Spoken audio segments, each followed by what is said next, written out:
Pengkhotbah 7 ayat yang kedua.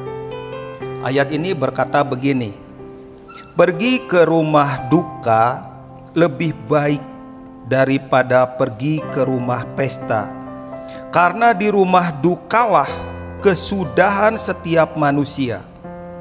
Hendaknya orang yang hidup memperhatikannya. Ayat ini menjelaskan perbedaan antara rumah duka dan rumah pesta. Ketika kita pergi ke rumah pesta, kebanyakan kita dandat, kita betul-betul memakai pakaian yang terbaik, kita rapih dan benar-benar dengan tujuan supaya kita datang ke tempat pesta, kita itu dipandang layak, dipandang baik dan sebagainya. Kita nggak pakai baju sembarangan karena tujuannya orang melihat kita. Tapi hal yang berbeda ketika kita berada di rumah duka. Datang ke rumah duka bukan orang melihat kita, tetapi kita sendiri di rumah duka melihat hidup kita di depan jenazah yang terbaring. Inilah yang berbeda, membuat kita bisa membedakan antara rumah duka dan rumah pesta. Di mana kita di rumah duka ini, satu kali kita akan berbaring di dalam peti mati. Satu kali kita akan meninggal. Satu kali hidup kita akan selesai. Hidup kita akan berhenti. Nafas yang ada tidak ada lagi. Nafas yang ada akan berakhir dan kita tinggal di dalam peti mati. Pada saat kita merenungkan itu, seperti ayat ini berkata, karena di rumah dukalah kesudahan setiap manusia.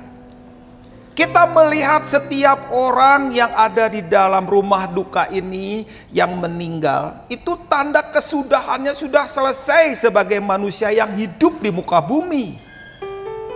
Dan kita yang masih hidup, kita melihat, kita menyadari, kita menyaksikan, dan kita duduk diam mengevaluasi bagaimana hidup yang kita jalani ini.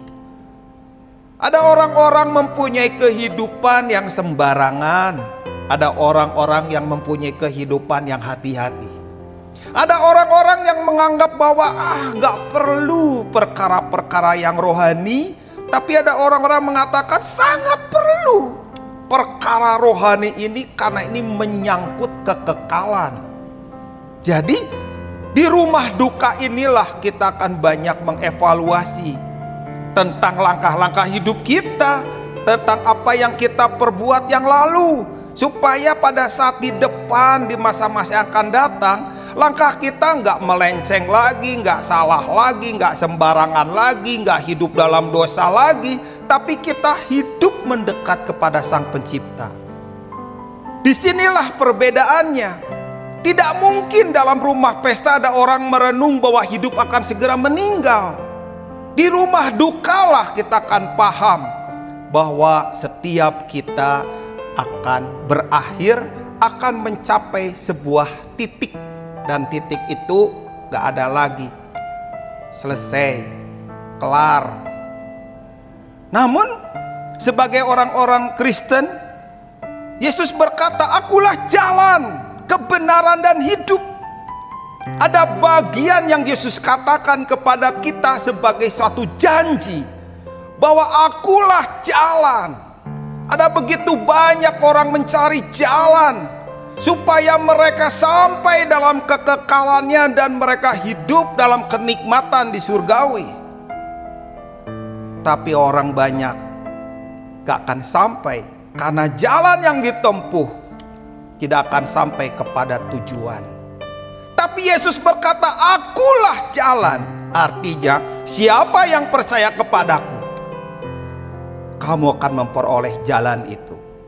Yesus juga berkata, akulah jalan kebenaran. Bukan saja dia berkata akulah jalan, tapi dia juga berkata kebenaran.